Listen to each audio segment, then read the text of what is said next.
Welcome to the Real Estate Rundown. Is the 2008 housing crisis making a comeback? No. Yeah. I'm going to go with let's not do that again. Let's not, but let's talk about three things that are very interesting and are giving me 2008 vibes. Okay. All right. Let's hear it. So, number one, United Wholesale Mortgage released a 0 down payment loan. Ooh. I actually didn't know that. Yeah, it's very new, happen? very recent. Is it stated late income? last week. I know. Yeah. Is it? Yeah. No doc, yeah, stated I make income. $1 million. Sounds good. Have a pulse.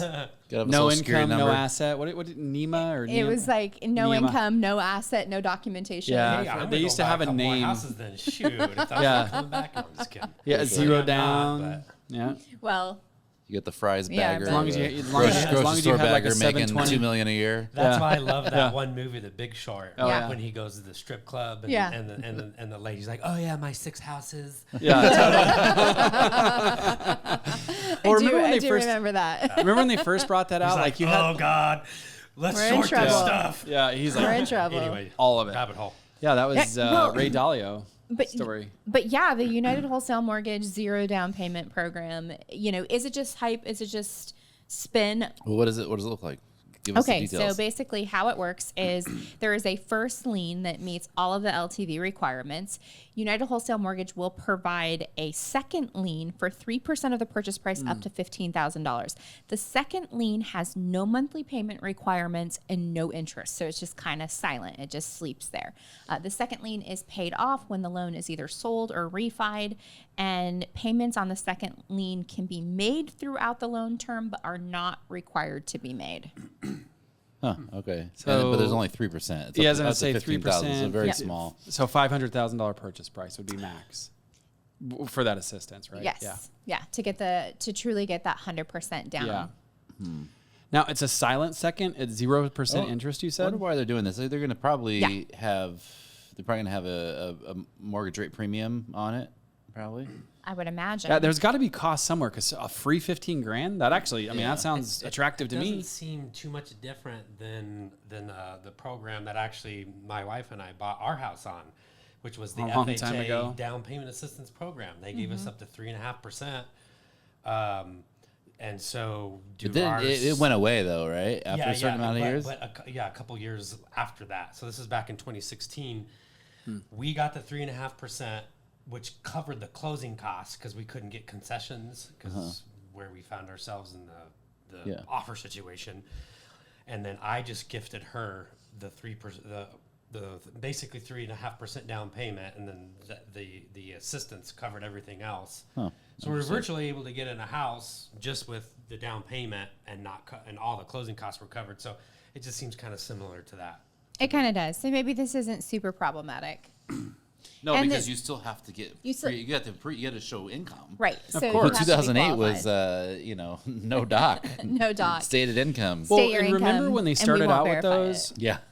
Like originally, I think when they rolled it out, you had to like have a 720 FICO, right? Which is on the upper end. But then as things really started to move, I think they moved it all the way down to like 680 or 660 or something. Are you talking like about that. stated the no doc and Yes. stuff? Yeah. Oh, no, no it was income, down- no asset. I thought it was down to like 620. I mean, there was It could have been. I don't remember. That's long Yeah, enough ago, there but was- six.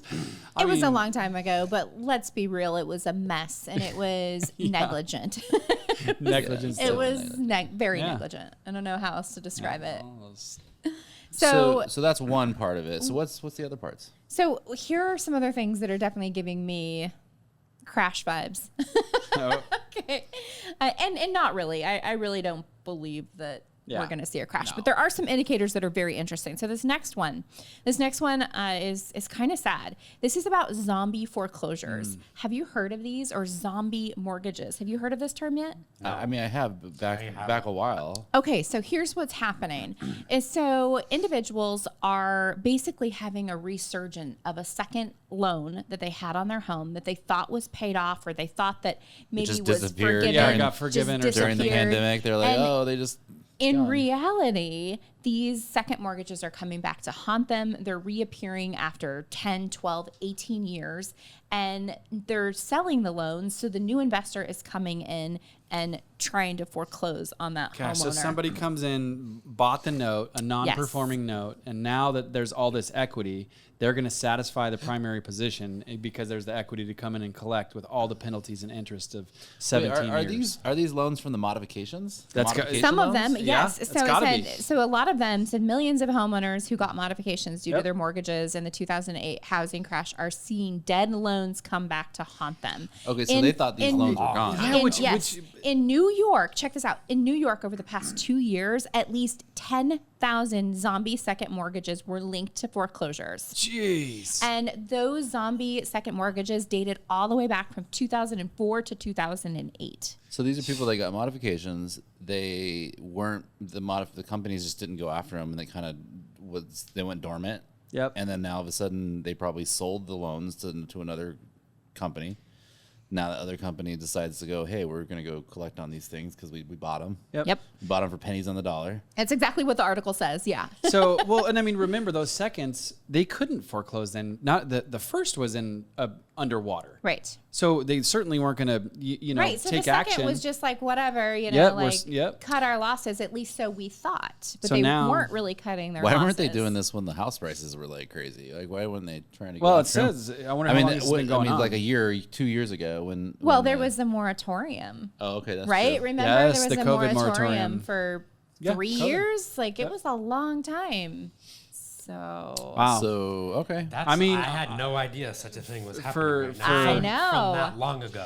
Well, Yeah, and it's I bet a lot of crazy. these homeowners thought that that loan was just going to be forgiven, right? Because remember people going around doing loan mods and, probably Yeah. that were unlicensed doing a lot of these types of things. and a lot of these mortgage companies went out of business. and Yep. they're- Yep. Well, if it's happening with this, that means that this is going to be happening for another decade or more. Oh, From absolutely. the stuff that we just went through. in COVID. Yeah, because a lot of people did modifications then, too. We literally just experienced this ourselves with one of the Cash Plus transactions where the homeowner claimed he had no idea that the $69,000 second lien was even there because he thought the relief It was gonna be per forgiven. the agent, right? I didn't have the direct conversation, but per the agent, the seller assumed that was free money. Oh, wow. Well, And so- they really thought that. Yep. And Yeah. so I'm just Yeah, like, well, word to the wise out there watching this. so- That's what a lien on your property is. They Yep. will lien your property even if they're not collecting at the particular And they're moment. not They are gonna not send going to you- remove their lien. they're not going to send you a monthly statement like your mortgage company. So the guy was Correct. probably getting the monthly mortgage statement, From his never, primary, yeah. and there was probably nothing about that second lien on there. But that second lien's still attached to your title somewhere. Exactly. And people aren't looking at their title. That's the report whole to point of see what a what's lien on there. does. So then enough time goes by, they're like, oh, it's probably gone. And no one's asking me Oh, for yeah. it. So Out of sight, out of mind. until you're ready to sell it. So, in a warning to homeowners who had second mortgages, David Gordon, he's the co-founder of ARC Private Equity, said that investors are waiting on the sidelines to collect them. An investor deserves to make their money back, and there's no real money at stake. But and it's not like they went away. People were waiting on the sidelines to collect those at some point. Nothing is free in this world, and if you Yep. signed up for a loan, you know what you signed up for. Agreed. But I bet you anything, they've sold those loans for pennies on the dollar or for less than what they're worth, and I'm sure that people can negotiate them in some way. Maybe for not. sure. Well, Not because financial advice. right, because the I other mean, thing you ought here to again. try, right? Yeah, we like definitely that try, one, we yeah. should have to tried me, to that's go back. financial advice. Hell yeah, negotiate it. Save some money. Well, and in pure Well, I'm speculation not saying here, it's not guaranteed. a But lot of Oh, these for are gonna have accrued penalties and interest. That's the part that's BS, right? Like if they were not disclosed to properly, they have a principal balance. It's now 15 years old, and you had a $50,000 second that you now owe 175 on, and I'm just using whatever numbers Yeah, right, here. right. But you owe 175, and you were completely oblivious to it collecting penalties and interest, right? Because keep in mind, the way that a lot of these accrue is your interest that's on it, your penalties that are on it will start getting other penalties, other interest. It just keeps compounding. That's what this article references. It's that exact scenario. Yep. But And these so- zombie ones, they could be people that are paying their regular mortgage for years and years and years, and all of a sudden they can go, hey, we want to be paid now, so we're going to start a foreclosure. Yeah. And then I guess if the And first agrees to it, no, they have to buy out the first. But if you got $1 million, half a million dollars in there's equity, a lot no of problem. equity in it, then, Gotcha. then No problem. hey, we'll foreclose. Yep. And we're just going to be looking to sell that property and get our money back. that makes That's right. sense. This is, to me, really sad. You know, I think that I don't like this one bit. I think it's Well, it's ridiculous. just what we get when the government steps in and they start to go, hey, yeah, let's just give all these modifications to these people. And really, years later, it's just kicking the can down the road. 100%. And now they're going to be now they're going to be 100%. foreclosing on them because they can't afford it still. So You nailed it right there for me. Kick the can down the road. yeah. And So now, sad. now they're foreclosed on instead of sad. during the pandemic or during the Yeah. crisis or whatever.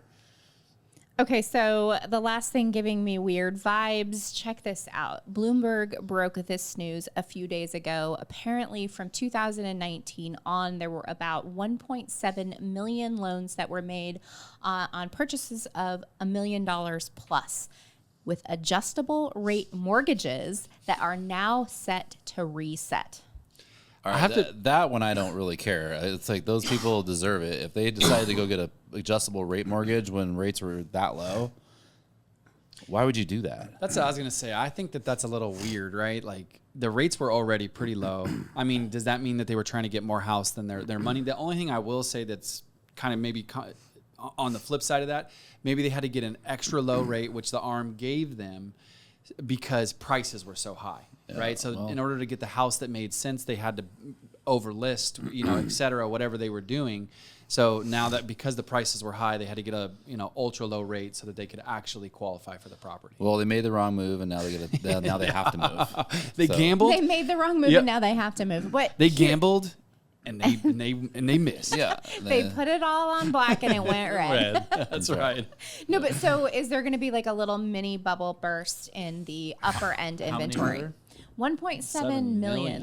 That's considerable. And usually people who buy $1 million homes are pretty savvy. Like, why would you get an And I get- adjustable I rate get- Usually not mortgage first-time after homeowners. The I- 2008 Unless they're in debacle? California. Like, Okay, wait, that's the and whole- I saw differing data on this. So Bloomberg had reported 1.7 million, but then I saw somewhere else where it was like 300 and something thousand. Oh. So like definitely completely different numbers, like when you look at the size and scope and magnitude. But then also you're thinking like 2000. This is 2019 on. So Yeah. in 2019 rates weren't that wonderful. Well, I mean, they're better than now, weren't they? Oh, yeah, they were Yes, still of like course. 4s. But like I think I think we were like five handles in 2019. So why didn't I'm they not. refi So- it when it was 3? Well, if Yeah, you're in that's an a- ARM and you have a duh. prepayment, you can't refi. You have some Oh, sort of that's right, prepayment prepayment. or refi penalty. Pay the prepayment penalty. And get Well, they didn't lower know, though, rate. right? Yeah. People don't think that way. They think that rates are going to be good forever. Absolutely. Right? Like when nobody you're- thought they were going to go to 7. Nobody thought that. In fact, Fannie Mae just revised their forecast. So Fannie Mae even thought that they would be back down well into the low 6s this year, and now they're saying 7s through the end of the year, coming back down to high 6s next year. Wow. Yeah. So 6 is the new 5s, right? 6 is the new 5. 6 is the new 5. I think 6 is the new 4. When we see 6s, we should be excited and go for it if we can. I think. Right? I think. Just don't get a prepayment penalty, right? Yeah. Just don't do that. No. I guess I just look at it like these are folks that are in a mortgage that may only be, $4,000 or $5,000 a month, and it could reset to $12,000, $15,000 a month. That is a massive Oh. difference. Big time. You're talking what would that be, a 200% increase to your payment? Like there's no way that you could. I would say the majority of the people could afford that. They will be forced to sell the property. I would say even if you could, I would imagine a lot of people will become principal. Like, I ain't paying this. I'm out. Yep. I wonder where most of these are at, if they're mostly in like California or Yeah. because there's not. I mean, yeah, there's a lot of $1 million properties in Arizona, but not as many as Right. California or something. This The is average definitely sales gonna be price like is like $1 million there now. Yeah. I would say like not a ton are in California because I was just looking at the payment, the effective mortgage rate for each state, and California has some of the lowest average mortgage rates at 3.7%. So it's like the lowest in the nation on average in California. So maybe they're there, but or maybe it's because the ARMs were a lot lower. I don't know. Wow. I wish I could see that really Yeah. granular data. But the takeaway is there are a lot of factors that are at play in the housing market today. And do we believe that these are going to cause a bubble burst? Well, I definitely think that here's the positive side as we sit today. If they bought the house in 2019, 2020, they're still in an equity position. So even if they are forced to sell because they can no longer afford their house, yes, that's an unfortunate circumstance, but they should be able to still sell their house for profit in most cases. But to answer your question, there's the supply and demand still, right? Yeah. The supply is still a record low. We're still low. So even if you put what even half of those that came back to the market was 900,000 wouldn't do anything. On the market. It would definitely Increase month supply for sure. Increase it, but I don't know if it would crash the market. No. Maybe. Who knows? That pricing sector? I don't think so. Well, Freddie Mac recently came out and said that they believe the true undersupply of units in the U.S. is about 1.5 million. And keep in mind, like, remember a couple years ago, like, we had heard that we were short, like 3 million, I thought. Yeah, well, first it was like 6 million. And then, like, more recently, it was like 3 million. And now they're saying like 1.5 million. So what's the real number? So, like, what is the real number? All of a sudden, we're pretty much on par. Oh, wait, we have too much supply. Yeah. Yeah, you just it's crazy. wonder if this is just like funny numbers. You know, they just throw out freaking numbers just to. Hey, we have fiat funny money. Why not have fiat funny houses? But I would imagine that the undersupply would be more towards the $200,000 to $300,000, $200,000 to $500,000 range of properties, not the $1 million plus. Affordable housing. Yeah. Yes. Yeah. For sure. So, you know, absolutely. But we are seeing quite a bit of multi-million-dollar homes selling right now. So. It does seem like that segment of the market is not as impacted. I mean, obviously, right? Like, yeah, cash buyers. Yes. A lot going on. Definitely an exciting time to be in real estate. Let's leave our listeners with some advice today, because we've all been through hard times in real estate. We've all had to adapt and pivot many times. Yeah. So I think that a big driving factor in who's going to prevail in the future in real estate is going to be mindset. So I thought it'd be kind of cool if we all left a good mindset tip for our viewers and listeners today.